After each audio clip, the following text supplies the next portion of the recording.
ई का भइल बा? ऐसन काहे चलत बनी? जैसन कौनो बैल राउर पिछवाड़े में सिंग घुसा दिले बा का? ओहो, जब बोलबू तो मुंह से आगे उगलबू, हैं? जे बेइजा के पसीना यहाँ माहे निकले नु, तब पता चले लगे किसानी का होला, हैं? ले आवा हमर गमछा, नहाए के देर होता, ले बू। इली खाली बीच में चभर चभर चभर करी।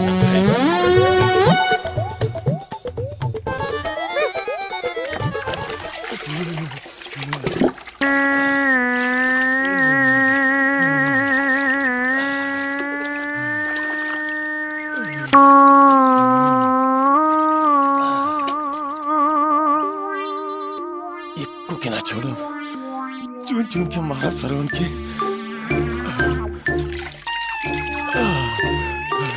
अब अपन बलात्कार की जांच डॉक्टर से करवाई।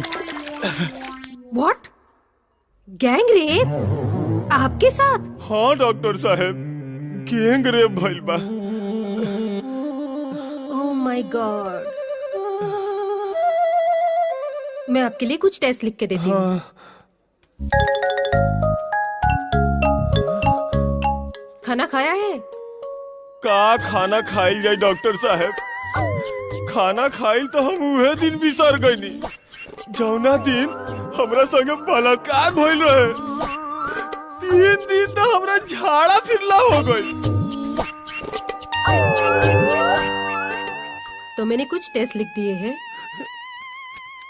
तो कल टेस्ट करवाने के लिए पेशाब लेके आना। हाँ। ठीक है?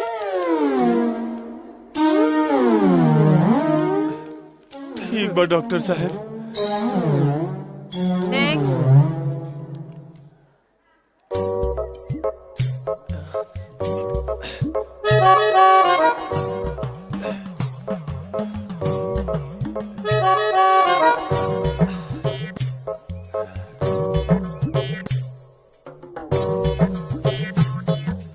अरे दिन भर घरवा में घुसिया के का करत अड़ू हो?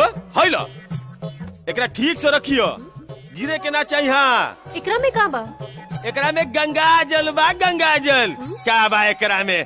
दिन भर कौनो काम नहीं खे। हाँ। गंगा जल? चंद्रमुखिया, अरे चंद्रमुखिया,